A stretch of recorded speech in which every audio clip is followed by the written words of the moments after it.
The dust of the Zorinthos Valley settled on everything, a fine, pale grit that coated skin, weapons, and patience alike. It was a hostile sort of dust, born from a landscape that had seen empires come and go, swallowing them all with equal indifference. Elara Vance stepped out of the CH-47 Chinook, the twin rotors beating a violent retreat against the oppressive heat. She wore tan cargo pants, a sweat-wicked gray shirt, and worn leather boots, a uniform of practical anonymity. A single duffel bag was slung over her shoulder. She was a civilian contractor, a ghost in the machine of war, and the soldiers of Forward Operating Base Sentinel saw her exactly as that, an outsider. Sergeant Reyes, a man whose neck was as thick as his visible contempt, met her at the edge of the landing zone. His squad, First Squad, Bravo Company, fanned out behind him, their expressions ranging from mild curiosity to outright disdain. They were Marines, forged in the crucible of this valley, and she was a line item in a budget, a force multiplier with no discernible force. "Ma'am," Reyes said, the honorific a tiny, sharpened barb. "Sergeant Reyes, we're your security detail for the run to the village." He looked her up and down, a slow, dismissive appraisal. His eyes lingered on her empty vest, her lack of a helmet, the simple bag over her shoulder. "You travel light." Alara's gaze swept over his squad. She noted the way they stood, the subtle signs of fatigue under the layers of bravado. She saw the uneven wear on their gear, the small, personalized additions that spoke of long tours and lessons learned in blood. She saw everything. She said nothing. "My equipment is sufficient for my role," she replied, her voice calm and even, a stark contrast to the thrumming energy of the FOB. A younger Marine, a corporal with Miller stenciled on his helmet, snickered quietly. Reyes's lip curled into a smirk. "Your role, right? The cultural liaison. You're here to talk to Elder Massoud, figure out why he's suddenly stopped cooperating." "That's the objective," Elara confirmed, her eyes meeting Reyes's. He held her gaze for a moment, expecting her to flinch, to look away. She didn't. There was a stillness in her, a depth he couldn't fathom, and it irritated him. It was like looking at a calm lake and knowing something massive and ancient lived in its depths. He decided he was imagining it. She was just another civilian, soft and naive. "Look, ma'am," he said, stepping closer, lowering his voice into a conspiratorial growl. "Out here, there are two kinds of people, trigger pullers and targets. Your role falls squarely in the second category. So you will stay directly behind me. You will not talk unless I tell you to talk. You will not move unless I tell you to move. You do exactly as I say, and I'll do my best to get you back here in one piece so you can write your little report. Are we clear?" The air crackled with the unspoken challenge. The rest of the squad watched, waiting for the civilian to bristle, to assert her credentials, to pull rank via her contract's pay grade. They'd seen it before. Elara simply shifted the weight of her duffel bag. "Crystal, Sergeant." The lack of argument seemed to deflate him more than any protest would have. He grunted, turning on his heel. "All right, let's get this circus on the road. We're walking. It's only 3 clicks. Don't want to spook the village with a convoy." He glanced back at her. "Hope you can keep up." She fell into step behind him, her stride measured and efficient, her presence already fading into the background. She was a shadow long before the sun began to dip toward the jagged peaks. The Marines of First Squad saw a woman, a liability, a tourist with a security clearance. They didn't see the way her eyes tracked the ridgelines, mapping every potential ambush point, every rock formation that could serve as cover.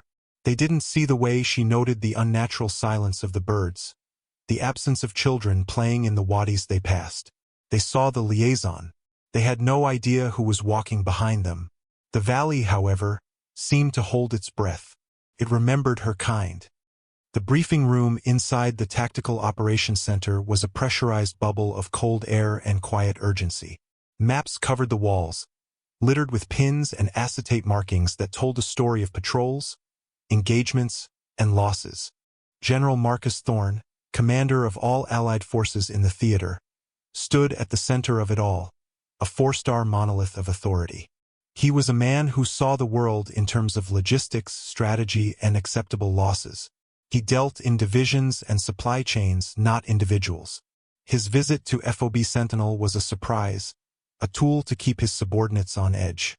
His cold, blue eyes scanned a report on his datapad, his displeasure a palpable force in the room. He looked up, his gaze sweeping across the personnel, and it landed on Alara Vance. She was standing quietly in a corner, studying a large topographical map of the Zorinthos Valley, her focus absolute. She was a discordant note in the symphony of uniforms. "Colonel," Thorne's voice was sharp, cutting through the low hum of servers. "Who is the civilian?" Colonel Davies, the FOB commander, a man perpetually worn down by the stress of his post, stiffened. "General, that's Ms. Vance. Alara Vance. She's a cultural liaison contractor, attached to us from state." Thorne's expression soured, as if he'd tasted something rotten. "A cultural liaison," he repeated, the words dripping with scorn. "Another academic trying to win hearts and minds with tea and platitudes while my soldiers take bullets. What is she doing in my TOC?" "She's preparing for a meeting in a local village, sir," Davies explained, his voice tight. "Elder Masood has become unresponsive. We're hoping she can de-escalate whatever the issue is." The general made a noise of disgust, a low growl in his throat. He strode across the room, his polished boots making no sound on the rubberized floor, and stopped directly in front of Alara. She didn't startle, simply turned her head slowly to acknowledge him, her expression unreadable. Sergeant Reyes and two of his men had just entered the TOC to finalize their patrol route. They stopped dead, watching the impending collision. "Ms. Vance," Thorne began, his voice a low, dangerous rumble.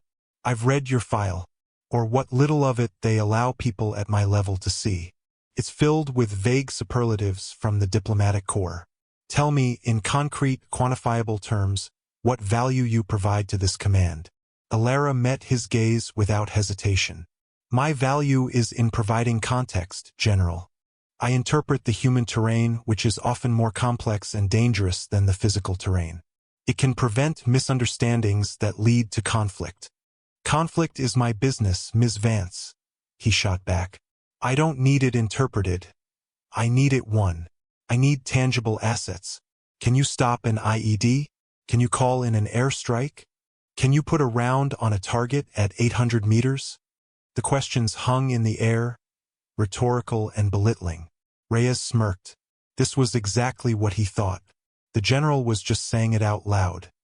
"My function is to reduce the number of situations where those actions become necessary," Alara stated calmly. Thorne laughed, a short, humorless bark. "Idealistic nonsense. You're a liability. You're a civilian who requires armed, trained soldiers to be taken off the line to babysit you while you conduct your outreach. You cost me resources and create risk." He turned to Colonel Davies, his voice booming through the small space. "Colonel, I want her on a short leash. She does not leave this wire without my explicit authorization, and she is to be confined to non-essential duties until I can have her contract reviewed and, likely, terminated. Is that understood?" "Sir, the patrol to Masood's village is—" Davies began, but Thorne cut him off with a slice of his hand. "Is cancelled. Effective immediately. I'm not risking a squad of Marines for a tea party." He glared at Alara one last time. "We're fighting a war, Ms. Vance, not running a social club." He turned and stalked out of the TOC, his aides scrambling in his wake. A heavy silence descended. Colonel Davies looked mortified. Sergeant Reyes, however, looked vindicated. He shot Alara a triumphant, pitying look before turning to his men. "You heard the general. Patrols scrubbed. Looks like the lady gets to stay here and play with her maps." Alara said nothing. She didn't defend herself. She didn't show a flicker of anger or humiliation. She simply turned back to the topographical map, her eyes tracing the winding, treacherous paths that led deep into the mountains, her expression as still and ancient as the stone she was studying. The dismissal was absolute, public, and brutal, But in the quiet calculus of her mind, she was already factoring it into a new set of variables. The general saw a pawn to be removed from the board. He had no idea she was the one who could see the whole game. Despite the general's direct order, the situation on the ground deteriorated with alarming speed. A frantic call came from a regional militia leader allied with the FOB, his voice crackling over the radio. His son had been taken by insurgents and was being held in the very village Elder Masood governed. The insurgents were demanding the militia lay down their arms, a move that would destabilize the entire valley. The deadline was sundown. It was a classic trap, designed to force the Americans' hand. General Thorne, caught between a political firestorm and a tactical nightmare, was forced to relent. The mission was no longer about outreach. It was a potential hostage rescue. He gave the green light, his voice tight with fury over the comms from his airborne command post. Get in there, assess the situation, and get out. Reyes, your squad has the lead. And the liaison, he paused, his disgust evident even through the static, goes with you. The militia leader trusts her. Use it. But Reyes, I hold you personally responsible for her safety. Do not fail. The reinstatement of the mission did nothing to thaw the icy contempt for Alara. If anything, it hardened it. Now, she wasn't just a liability. She was a burden forced upon them by circumstance. As they geared up, the mood in the barracks was venomous. All right, listen up, Reyes barked, slamming a magazine into his rifle. The mission is a go. Same plan, but now we've got a hostage situation in the mix.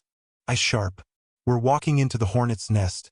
He looked over at Alara, who was quietly checking the contents of a small medical pouch she'd added to her bag.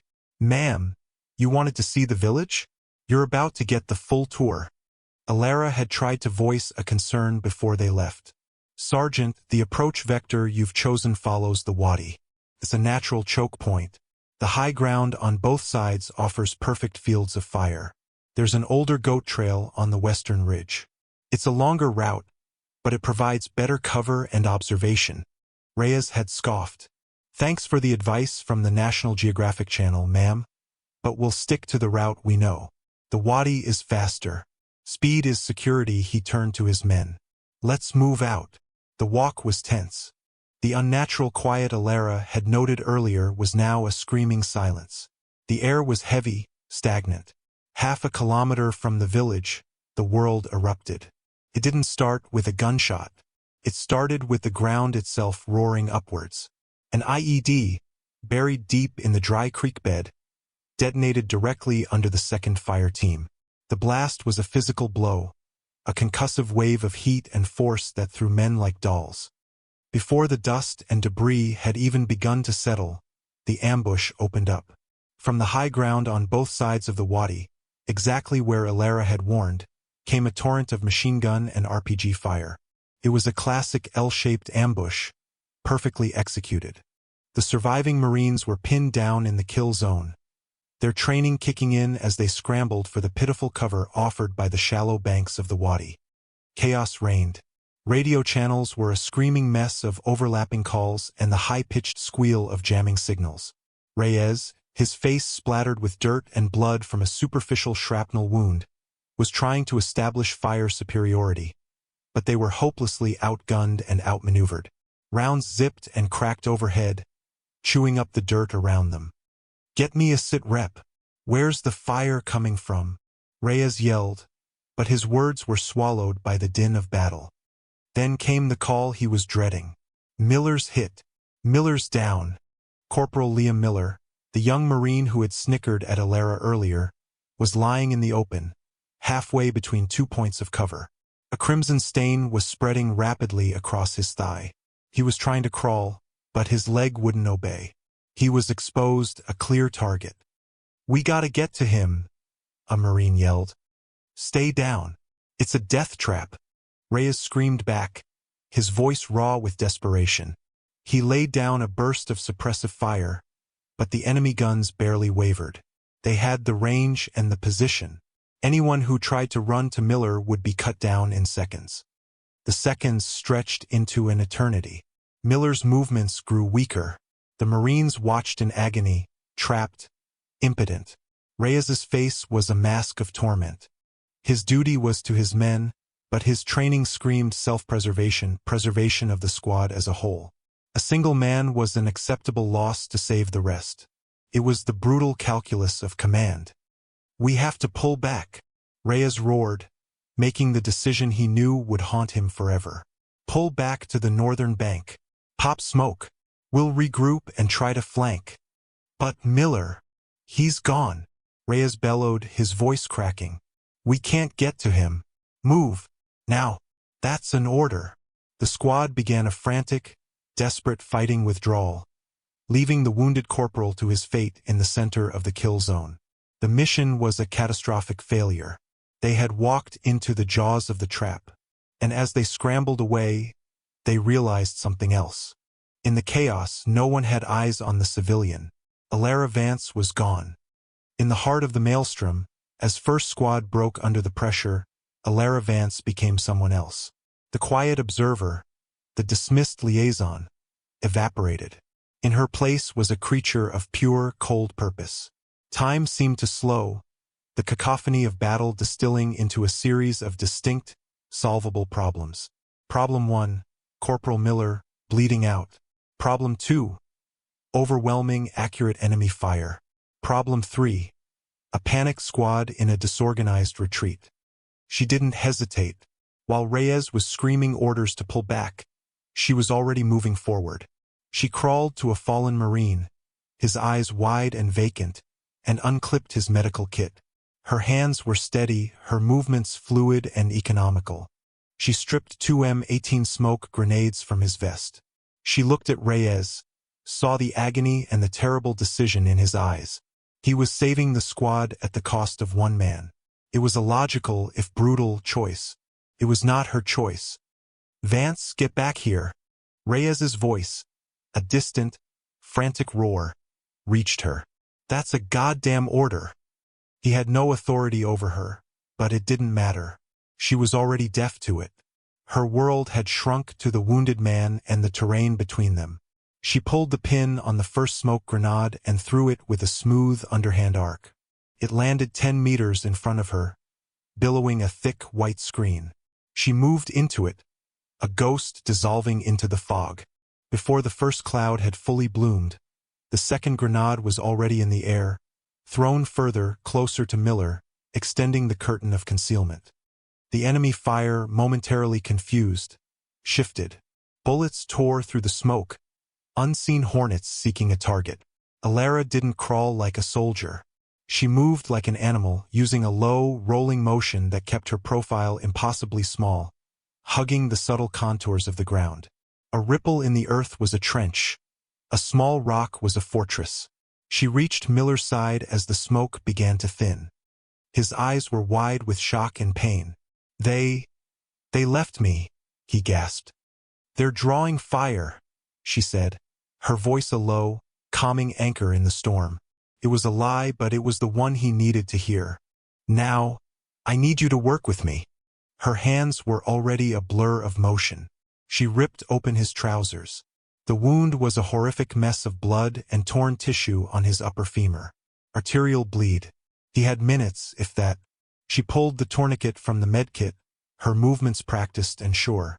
She cinched it high and tight on his thigh, twisting the windlass with brutal efficiency until the bright red spurting slowed to a dark ooze. Miller screamed, a sharp, guttural sound that was swallowed by a nearby RPG impact. "I know," she said, her voice never wavering. She packed the wound with combat gauze, her fingers probing deep, finding the source of the bleeding and applying direct, crushing pressure. Rounds snapped inches over her head, kicking up dust that misted her face. She didn't flinch. "Your pistol," she ordered. "Give me covering fire toward that ridge. 3 o'clock. Slow aim shots. Make them think you're still a threat." The order cut through his pain and panic. It gave him a task. He fumbled for his M9, his hand shaking, and began firing blindly toward the enemy positions. It was just enough to make the insurgents pause, to wonder. Alara used those precious seconds. She looked back at Reyes's retreating squad. They were falling back to the north. Predictable move. The enemy would anticipate it, shift their fire, and cut them off. Going back that way was suicide. Her eyes scanned the opposite direction, to the southwest, where a series of crumbling ancient ruins dotted the base of the cliff face. A place no one would think to run. A place she had memorized from the map. "All right, Corporal," she said, her voice pressing with urgency as the smoke cover vanished completely. "This is going to hurt." She slung his arm over her shoulder, got low, and began to drag him. He weighed at least 200 pounds with his gear. She was all lean muscle and leverage. She didn't drag him backward. She moved laterally, across the kill zone, using a shallow, almost invisible depression in the earth for cover. It was a suicidal maneuver, a slow, agonizing crawl across open ground. But the enemy's attention was now divided, focused on the larger, retreating element of First Squad. Ilara and the wounded Marine had become a secondary target. It was the slimmest of advantages, and she exploited it with breathtaking audacity. Each pull was a lifetime. Dust and pebbles bit into her skin. Her muscles screamed in protest. Miller, fading in and out of consciousness, groaned with every jarring movement. But she did not stop. She was a machine fueled by a single, unwavering principle: you do not leave them behind. As the last of Reyes's squad disappeared over the northern bank, Ilara Vance and Corporal Miller slipped into the shadows of the ancient ruins, vanishing from the world. The debriefing back at FOB Sentinel was a grim affair. Sergeant Reyes stood before Colonel Davies and a holographic screen displaying General Thorne's thunderous face. Reyes's uniform was torn. His face was caked in grime, and his eyes were hollowed out by shock and failure. "Report," Thorne's voice boomed, devoid of any warmth. Reyes's own voice was a hoarse rasp. "Sir, we were engaged by a significant, well-entrenched enemy force approximately 1 click east of the target village. It was a complex ambush. IED followed by heavy machine gun and RPG fire from elevated positions. We were pinned. We sustained multiple casualties," he swallowed hard. "Corporal Miller was hit in an exposed position. We were unable to recover him. In the ensuing chaos, we lost contact with the civilian, Ms. Vance. Sir, they are both. They are MIA, presumed Kia." The silence that followed was heavier than any explosion. General Thorne's face was a granite mask of fury. "You lost a Marine and a civilian contractor, Sergeant? You walked your squad into a textbook ambush, an ambush my liability liaison specifically warned you about, and then you left them?" "Sir, we were compromised," Reyes stammered, shame and adrenaline warring within him. "My primary responsibility was to the rest of the squad. We would have been wiped out if we had stayed. Your primary responsibility was the mission, which you failed, and the preservation of all personnel under your charge, which you failed." Thorne roared. "You left a man behind, Sergeant. And you lost the civilian I made you personally responsible for. You are relieved of command, effective immediately. Confine yourself to quarters." Reyes flinched as if struck. He gave a shaky "yes, sir," turned, and walked out of the Tosi like a dead man. Thorne's piercing gaze fell on Colonel Davies. "Launch a full-scale search and rescue operation. I want drones, gunships, and every available asset in the air. That valley is to be saturated. Find them. Find their bodies. I want to know what happened." For 2 days, the Zorinthos Valley swarmed with activity. Drones crisscrossed the sky, their thermal and high-resolution cameras scanning every inch of the ambush site and the surrounding area. Quick reaction forces on helicopters swept the wadis and ridges. They found nothing. No bodies. No gear. No blood trails leading away from the kill zone, other than the ones from Reyes's squad. It was as if Corporal Miller and Ilara Vance had been vaporized. The insurgents, having struck their blow, had melted back into the mountains, leaving a taunting silence in their wake. General Thorne grew more agitated with every negative report. The loss was a black mark on his command, a political disaster waiting to explode. The missing civilian was a headache. The missing Marine was an unforgivable sin. On the 3rd day, A junior intelligence officer, a young captain named Chun, was compiling the formal after-action report. This included assembling the complete personnel files for the two missing individuals. Miller's file was straightforward. Vance's, however, was a nightmare of redactions and sealed addendums. Buried deep within the digital paperwork was a flagged annex, accessible only with 07 level clearance or higher. Chun, following protocol, kicked it up the chain. Hours later, the file landed on General Thorne's personal datapad in his command center miles away. He opened it, annoyed at the bureaucratic hurdle. Most of the screen was blacked-out blocks of text, classified far above his pay grade. But a few lines were visible under a section titled Service History Highlights, declassified for command-level awareness. Designation: Field Operative, Special Activities Division, Inactive Reserve. Unit: Redacted. Advanced Qualifications: Combat Search and Rescue, CSAR, Survival, Evasion, Resistance and Escape, SEER, Master Instructor, Special Operations Combat Medic, SOCM. Last active call sign, Spectre. Below that was a single commendation for extreme valor under fire during Operation Nightfall, signed by a name that made Thorne's blood run cold. General Shepard, a legend in the special operations community, a man who ran the darkest, most secret corners of the war for 2 decades before retiring. Thorne stared at the screen, the pieces clicking into place with sickening clarity. Cultural liaison. A cover so bland, so perfectly civilian, that no one would ever look twice. She wasn't a liability. She was a weapon, a ghost. He had publicly humiliated and dismissed one of the most qualified survival experts on the continent. He stood up, walking over to the massive holographic map of the Zorinthos Valley that dominated his command center. He looked at the search grids, the frantic, sprawling patterns of the helicopters and drones. They were all looking in the wrong place. They were looking for victims, for bodies near the ambush site. He thought like she would. Spectre. A SEER instructor. She wouldn't retreat along the path of her attackers. She wouldn't fall back to a position the enemy expected.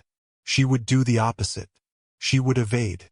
She would go deeper into hostile territory, to a place no one would think to look for a survivor. A place a conventional soldier would see as a death sentence. "Get me a live feed from drone 4 to 7, he commanded, his voice now calm, focused, and deadly serious. "And zoom in on the ruins at grid coordinate 4-9, Alpha Niner.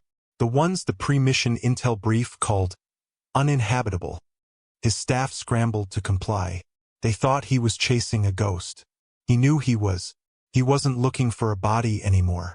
He was looking for an operator's hide site. The world for Corporal Miller had shrunk to the 4 walls of a small, dark cave. It was a world of pain, fever, and the quiet, steady presence of Alara Vance. For 3 days, she had been the sole architect of his survival. He drifted in and out of a delirious haze, but through it all, she was a constant. A cool hand on his forehead, the clean, metallic taste of purified water, the low murmur of her voice. He remembered the agonizing journey after the ambush. She had half carried, half dragged him into the labyrinth of ancient ruins, moving through the shadows with an unnerving confidence. She found this cave, little more than a fissure in the rock face, its entrance completely obscured by a thick, thorny bush. She had eased him inside, then spent an hour meticulously arranging fallen rocks and brush outside, erasing any sign of their passage until the entrance was invisible even from a few feet away. Inside, she was a whirlwind of quiet efficiency. She took the single MRE they had between them and inventoried it, rationing the contents with painstaking precision. She used the plastic spoon to dig a small sump at the back of the cave where moisture seeped from the rock, creating a tiny, life-giving well. She lined it with a piece of MRE bag to keep the water clean. He watched her tear strips from her own shirt, boil them in water heated with a smokeless, makeshift fuel block from the MRE heater, and use them to clean his wound.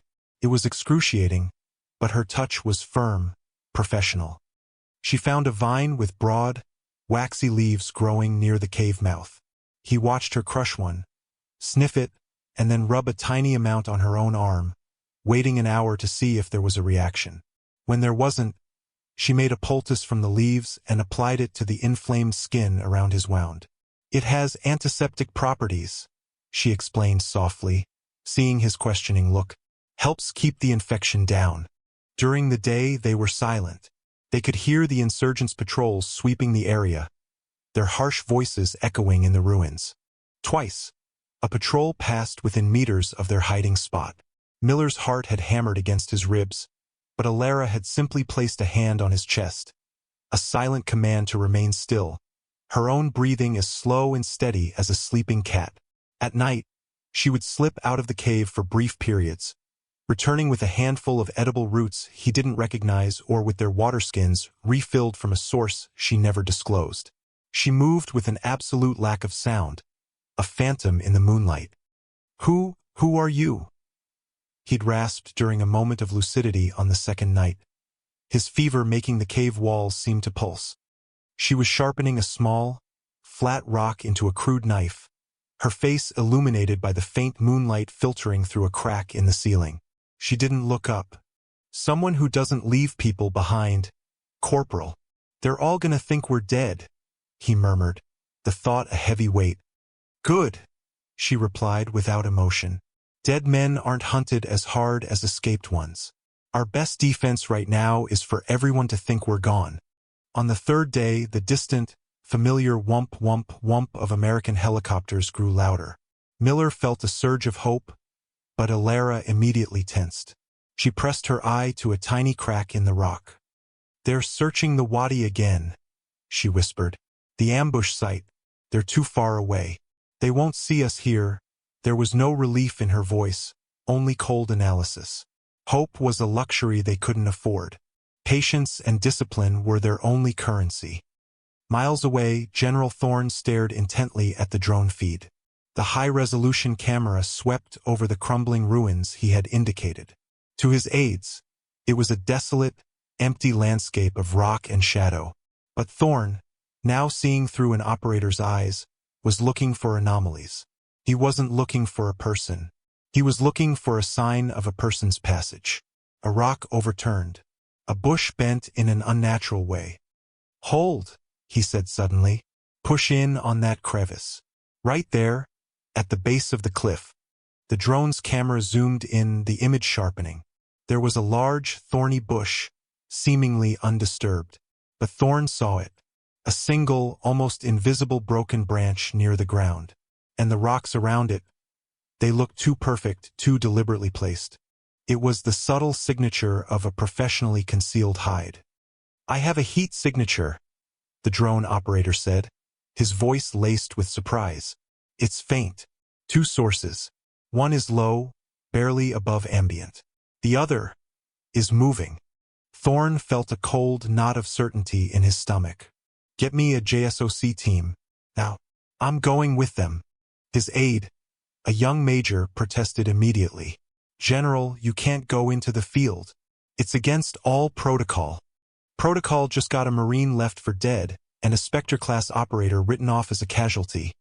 Thorne snapped, already striding toward the door. "I'm cleaning up my own mess. Get me a Black Hawk. And find Sergeant Reyes. He's coming with me." The Black Hawk swooped low over the ruins, its rotors kicking up a century of dust. A 4-man JSOC team fast-roped to the ground with practice speed, establishing a perimeter. General Thorne was the next one down the rope, his movements surprisingly agile for a man who spent his days behind a desk. The last man down was Sergeant Reyes. His face was a pale, haunted mask.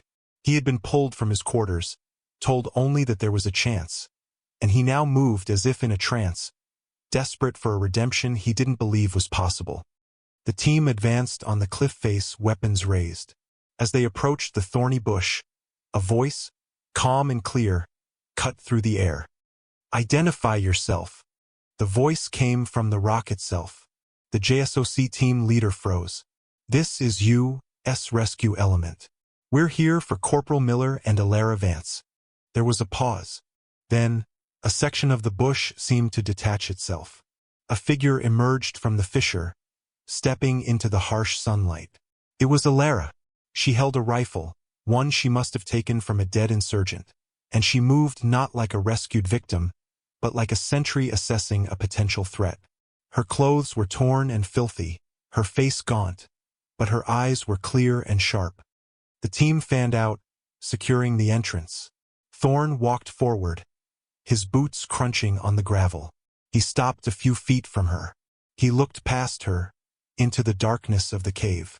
He could just make out a figure propped against the far wall. Reyes stumbled forward, his weapon lowered. He peered into the cave and saw Corporal Miller. He was pale, thin, and obviously weak, but he was alive. His leg was splinted, the wound beneath the dressing clean and free of the rampant infection that should have killed him days ago. The tiny cave was immaculate. A small water source, neatly organized gear, a sense of order in the midst of utter desolation. It was impossible. It was a miracle of fieldcraft. Thorn's gaze returned to Alara. He took in her appearance, the rifle held at a perfect low ready, the unwavering steel in her eyes. He saw the operator she was, the ghost he had dismissed. He saw Spectre. He didn't smile. He didn't say, "Welcome back," or "Good job." Such words were inadequate, insulting. Instead, he gave a single, slow, deliberate nod. It was a gesture of profound, absolute respect from a man who rarely bestowed it on anyone. It was an acknowledgement from one commander to another. "Ms. Vance," he said. His voice stripped bare of its earlier arrogance, replaced by a deep, resonant gravity. "Report." Back at FOB Sentinel, the atmosphere was electric. The return of the Black Hawk with not one but two survivors had sent shockwaves through the base. The story, fragmented and embellished, spread like wildfire. The quiet liaison contractor, the woman they'd all written off, had single-handedly saved a wounded Marine, evaded an enemy force for 3 days in the heart of their territory, and kept him alive against impossible odds. The narrative had shifted from mockery to myth. Corporal Miller was whisked away to the field hospital, weak but stable, already on a medevac manifest for Landstuhl. The medics who treated him were in awe, speaking in hushed tones about the unbelievable quality of the field dressing and care he had received. "Whoever did this," the lead surgeon said, "was no amateur. They saved his leg and his life." Alara, however, had disappeared. After a brief, purely factual debrief with a stunned intelligence officer, she had simply vanished back into the quiet anonymity she preferred. There was no celebration, no triumphant reception. Sergeant Reyes found her hours later in a deserted corner of the main vehicle hangar. The cavernous space was filled with the smell of diesel and hydraulic fluid. She was sitting on an overturned crate, methodically cleaning the insurgent rifle she had brought back.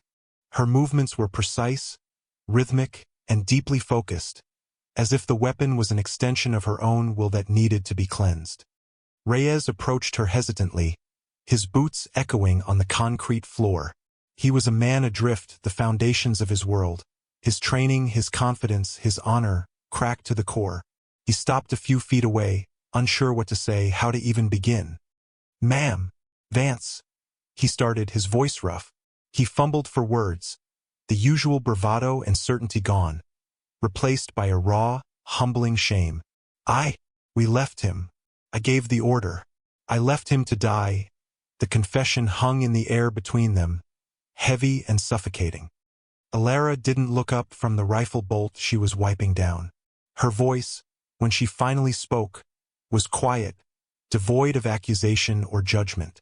"You had multiple casualties and were losing fire superiority. You made a tactical decision to preserve the rest of your squad. You got them out. In this line of work, Sergeant, that's a win." Her words weren't forgiveness. They were a colder, more profound form of grace, a professional assessment. She wasn't absolving him of his choice, but she was contextualizing it within the brutal framework of their reality. The lack of condemnation was somehow more devastating than any anger she could have shown. It made him feel small, not because she belittled him, but because her perspective was so much larger, so much clearer than his own. He stood there for a long moment, the silence stretching. He wanted to apologize, to thank her, but the words felt cheap, useless. Instead, he reached into his vest, pulled out a fresh, fully loaded magazine for his own M4, and placed it gently on the crate next to her. It was a simple, unspoken gesture, an offering, a soldier's token of respect, the only language he was sure she would understand. He gave a slight, almost imperceptible nod, turned and walked away, his footsteps echoing his departure. Later that evening, as the sun bled across the serrated peaks of the Zorinthos Range, painting the sky in hues of orange and purple, General Thorne found her. She was standing on the northern perimeter wall, a solitary figure looking out over the vast, hostile valley that she had conquered through sheer will. The wind whipped loose strands of her hair across her face, but she seemed oblivious to it, her posture relaxed but aware. He came to a stop beside her, and for a long time, they stood in shared silence, two commanders observing their domain.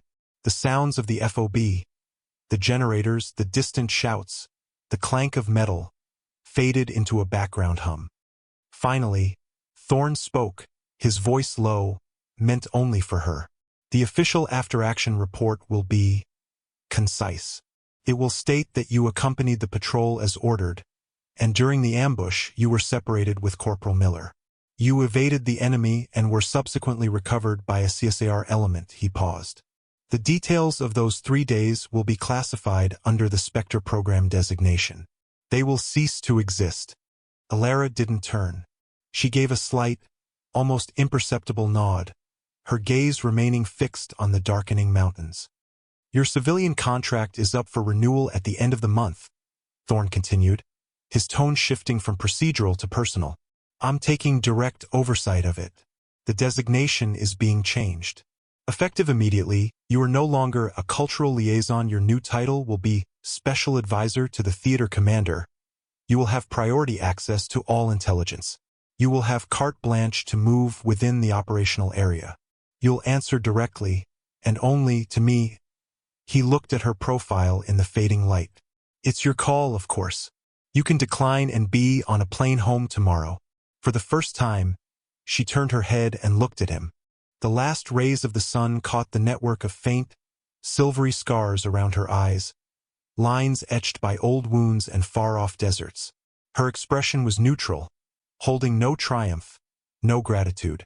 It was the face of a professional who had been offered not a reward, but a tool she could use more effectively. She didn't say thank you. She didn't smile. She simply held his gaze and gave a single, solid nod of acceptance. He nodded back, the understanding absolute and unspoken. The deal was struck. He turned and walked away, leaving her on the wall. The final sliver of light vanished behind the mountains, plunging the valley into a deep, velvet darkness. Alara Vance remained at her post, a silent guardian watching over the sleeping base and the treacherous land beyond. The mockery was gone, replaced by a quiet, reverent awe that would follow her like a shadow. Respect had been earned, not in words, but in the crucible of the Zorinthos Valley. And the Spectre was back on the board.